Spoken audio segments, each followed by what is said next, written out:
Win bodan na, win bedul tiya ta. Mo re bang na re la, win don na.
Đẹp đi để gặp đẹp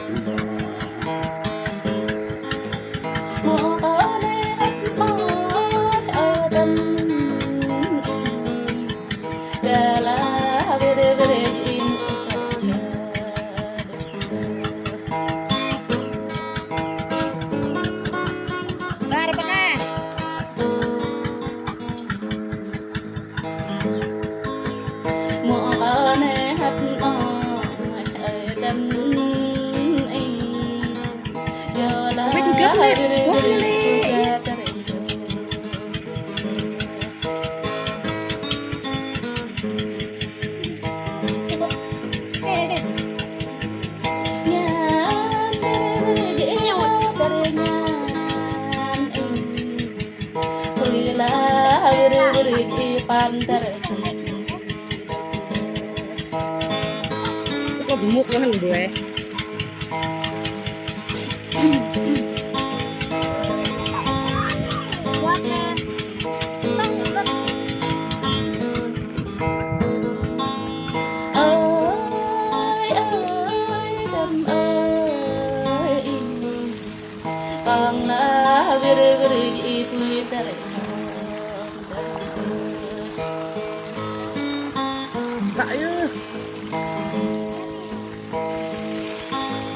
Bong ada đâm ơi lên đẹp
đâm rê thông đi cờ nhà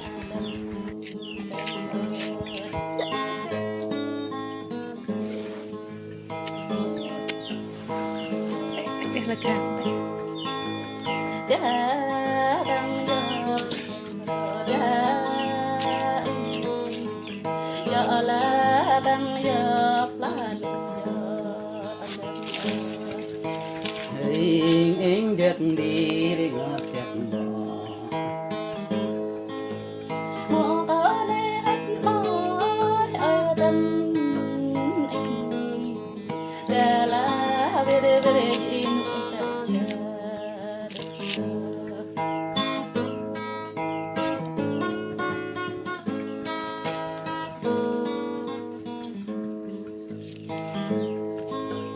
mua có lẽ hết mỏi ở đâm anh giờ là về tôi cha cái này